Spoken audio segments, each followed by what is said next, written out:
Le Royaume-Uni se prépare au pic de l'épidémie du coronavirus. Cette semaine, le nombre de cas a cru de manière exponentielle. Cette coopération.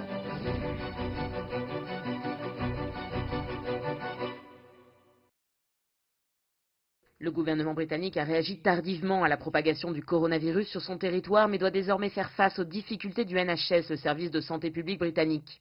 Pour pallier au manque de lits dans les hôpitaux, le gouvernement a décidé d'investir les espaces d'exposition inutilisés pendant la quarantaine, en commençant par l'immense centre Excel à Londres. Nous avons réarrangé les services hospitaliers pour que 33 000 lits soient disponibles pour traiter les prochaines victimes du coronavirus.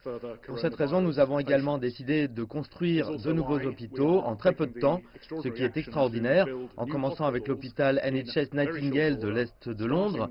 Ce problème n'est pas seulement londonien, il touche tout le pays. C'est pourquoi j'ai lancé la construction de deux nouveaux hôpitaux NHS Nightingale au centre d'exposition national de Birmingham et au centre de convention centrale de Manchester, et d'autres hôpitaux verront le jour. Les lits ne sont malheureusement pas la seule chose qui manque, et pour gérer ce nouvel hôpital, il faut également de nouveaux employés. Les nombres sont effrayants pour un service en comptant tout le personnel non médical qui est tout aussi important car nous avons besoin des agents d'entretien et du personnel administratif pour pouvoir ouvrir. Nous avons besoin d'environ 200 personnes. J'apprécie que tout le monde se préoccupe de médecins et infirmiers, mais sans le reste du personnel, nous ne pouvons pas ouvrir. Cet hôpital a été construit et rendu opérationnel rapidement grâce à l'effort conjoint de nombreuses institutions qui ont soutenu la NHS. Ce projet a été mené en collaboration étroite avec l'armée, qui a été brillante, avec le secteur privé qui a répondu à l'appel, avec les nombreux dons et soutiens qui ont permis d'avoir cet hôpital avec 4 000 lits, l'équivalent de 10 hôpitaux régionaux. Mettre cet hôpital en service est un hommage au travail et à l'intelligence de beaucoup de personnes.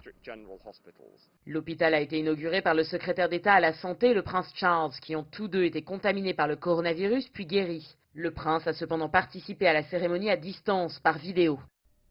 Convertir l'un des plus grands centres de conférences en un hôpital de terrain, avec au départ 500 lits et la possibilité d'en installer 4000, est assez incroyable. J'ai été chanceux, j'ai été touché par le coronavirus, mais pas sévèrement, et je suis ravi de voir que le secrétaire d'État est rétabli également.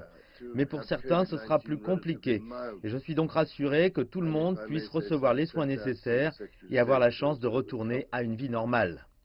Critiqué pour sa gestion de crise, le gouvernement britannique espère, avec ses hôpitaux de fortune, dont le premier a été inauguré cette semaine à Londres, regagner la confiance de sa population. Alors que le service de santé du Royaume-Uni n'est pas équipé pour une telle crise sanitaire, ces milliers de nouveaux lits vont se montrer essentiels à l'approche du pic de l'épidémie. Floriane Virgile, Londres, CGTN.